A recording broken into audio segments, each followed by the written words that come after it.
And for some Gen Zers, they're not only voting for the first time, they're running for office. I'm joined right now by two of those. Nick Jacobson, he's running for the State House in Pennsylvania as a Democrat, and Amber Hulse. Am I saying that right? Hulse, like the doctor takes your pulse. Oh, Amber Hulse. Thank you. I want to make sure I'm saying your name right. Who's running for the state Senate in South Dakota as a Republican. That is very cute and clever, and I'll remember that forever now. Amber, speaking of your cute and clever name, most voters in your district are over the age of 65. So my question is, how are you bridging the generational gap? Well, you know, when I'm knocking on doors, most of the people answering those doors could be my grandparents. But once they get past the point that I am the age of many of their grandchildren, they realize that young people are stepping up and taking the reins so that they can save this country. You know, young people started this country, and we will be the generation to fix many of the problems that exist right now. And they see hope. They see a promise of the future with young people stepping up and wanting to get involved. I think the rhetoric that young people were often not involved and didn't vote as frequently, we're seeing young people go out to the polls in droves, and they're enjoying the fact that our generation is stepping up and being civically involved instead of being so politically apathetic like we have been in the past. Yeah, it's certainly not a time of apathy. I feel like we're seeing more passion than we have in a long, long time. Nick, you've been involved in public service very early on, working in state departments on rural health care, which is so important. What made you decide to get involved in politics? Well, thanks, Adrienne, and it's really nice to be on and also to see you again, Amber.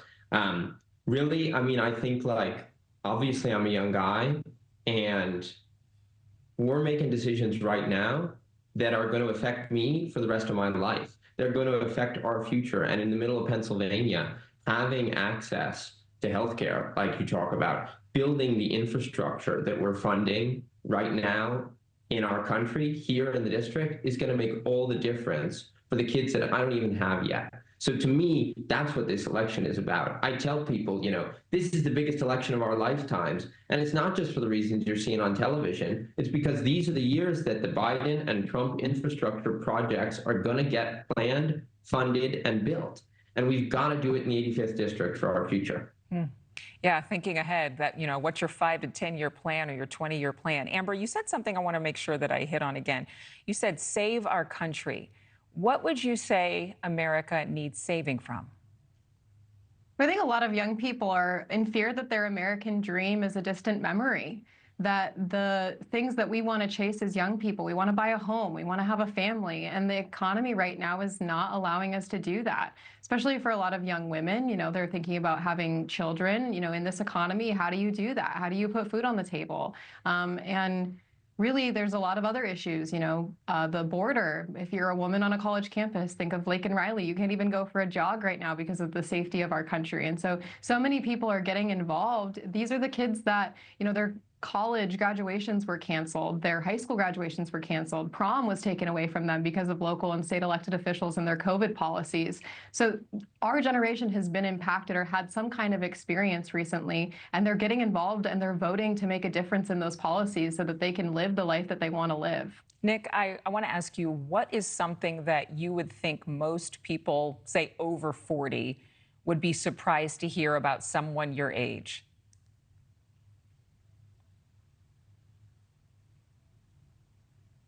That's an interesting question. I think, you know, when I talk to a lot of older voters, obviously, you know, I talk to all kinds of voters. I got an email from a guy who I actually haven't met before, but he sent an email and he said, you know, Nick, my wife and I are in our 70s, and we are so excited to vote for you because you're young and you've got a vision for our future, you know. And then he went on a list of all the people who founded our country and noted their ages. I think he said Lafayette was in his 20s and Monroe was in his 20s when they were fighting for American freedom and starting a new country. So I think probably the thing that I hear most from people is a real enthusiasm that young people are stepping up and are taking an interest. And I think there's a real fear among older voters, among all Americans really, about, you know, who is invested in the future of our country and how are we going to keep it going? Because we have to keep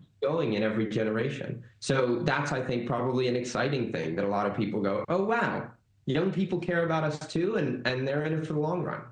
Thanks so much for watching. Go to joinnn.com to find News Nation on your television provider. And don't forget to click the red subscribe button below to get more of News Nation's fact-driven, unbiased coverage.